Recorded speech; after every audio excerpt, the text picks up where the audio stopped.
Hey everyone, welcome back to Corporate Decoder. Today, EHGO just filed its annual report for the year ending the 31st of March 2026, and I'm seeing some major red flags in their financials. Quick note, this is not financial advice, just my take on public filings for educational purposes. The company is burning through cash, and its revenue growth isn't enough to cover its ballooning expenses. So Eshallgo Inc, or EHGO, is an office equipment and services company based in China. They sell, lease, and maintain office equipment. They've got a big operation across China, but their latest financial report shows they are in a tough spot. Let's dive into the numbers for the year ending the 31st of March 2026. Their total revenue jumped by about 21% to over $16 million. That sounds good, right? But look at what is happening with their costs. Their cost of revenue also shot up by over 33%, outpacing their revenue growth. This means their gross profit actually dropped by almost 20% to just over $2.4 million. This is a big warning sign. When costs rise faster than revenue, margins get squeezed. The company's overall gross profit margin fell from 23% in 2025 to just 15% in 2026.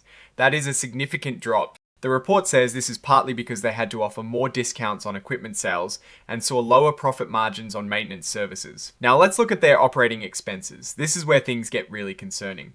Their selling expenses dropped significantly, mainly because of a big cut in stock-based compensation. But their general and administrative expenses jumped by nearly 30%. This is largely due to increased stock-based compensation for executives and a much higher allowance for credit losses. They are setting aside more money because they are worried about not getting paid back by some customers. All of this led to a huge net loss for the year. Eshallgo reported a net loss attributable to the company of over $11 million in 2026.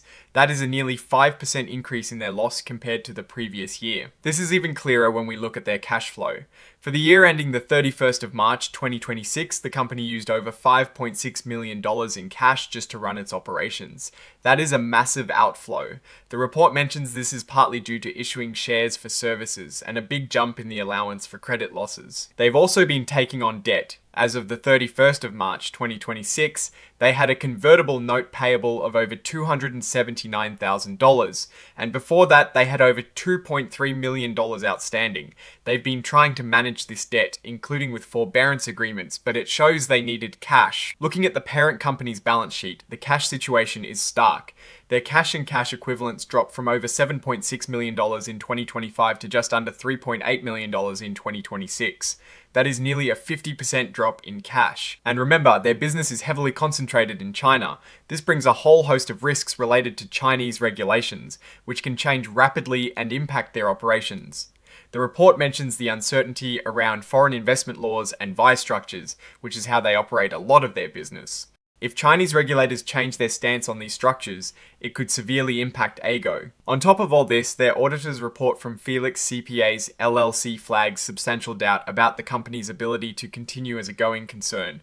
This means the auditors are concerned EHGO might not be able to keep operating for the next year. This is usually due to recurring losses and negative cash flow, which we've seen in the financials. For perspective, companies like Bed Bath and Beyond and Rite Aid faced similar going concern warnings before their financial troubles escalated. A big chunk of their expenses, especially in general and administrative costs, comes from stock-based compensation.